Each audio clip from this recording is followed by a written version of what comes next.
Rail ও সড়ক পথে যাত্রীর চাপ না থাকায় অনেকটা স্বস্তি নিয়ে ঢাকা ফিরছেন নগরবাসী। তবে উত্তরাঞ্চলের কোনো কোনো ট্রেনে টিকিট থাকার পরও কাঙ্ক্ষিত সিটে বসতে না পারার অভিযোগ করছেন কেউ কেউ। অন্যদিকে ঈদের লম্বা ছুটি কাটাতে এখনো ঢাকা ছাড়ছেন বহু মানুষ। রিপোর্ট করছেন আদ্দিন সজীব। সবার মুখেই ঈদের হাসি। এবার ছুটি বেশি, এখনো আছে কদিন বাকি, তবুও খুশি পরিবার, আত্মীয় স্বজন, বন্ধুদের সঙ্গে ঈদের আনন্দ ভাগাভাগি করতে পেরে। আলহামদুলিল্লাহ, ঈদ অনেক ভালো কাটছে। এবার আসলে ফুল ফ্যামিলি একসাথে ঈদ করা হয়েছে। আমি 2 তারিখে গিয়েছিলাম, আজকে আসলাম, তো কোনো সমস্যা হয়নি, মানে ভালো লেগেছে। ব্যস্ত শহরে ফেরাটা জীবনেরই বাস্তবতা। নানান জনের নানান প্রয়োজন থাকে, ঈদ যাত্রায় থাকে টিকিট পাওয়ার বিড়ম্বনাও।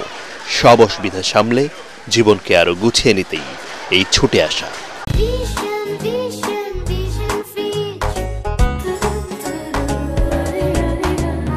এখন একটু ভিড় আছে ট্রেনে, তারপরেও ট্রেন জার্নিটা একটু ভালো লাগে, এই জন্য ট্রেনে আসা আর কি।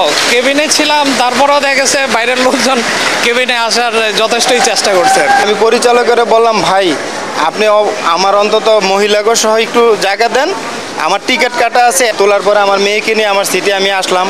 আসার পর ট্রেন সার্ভে এই অবস্থায় ওই মহিলাদেরকে যদিওপুর নামিয়ে দিল। তবে ঢাকা ছেড়ে যাওয়া মানুষের সংখ্যাও চোখে পড়ার মতো। ঈদের ছুটির বাকি দিনগুলো তারা কাটাতে চান প্রিয়জনের সঙ্গে।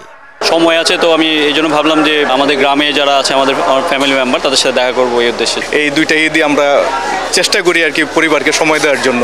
এখন যাচ্ছি, এখন কি আবার আনন্দটা করব। সড়ক পথেও যানজট নেই, ভোগান্তি ছাড়াই ঢাকা ফিরছেন যাত্রীরা।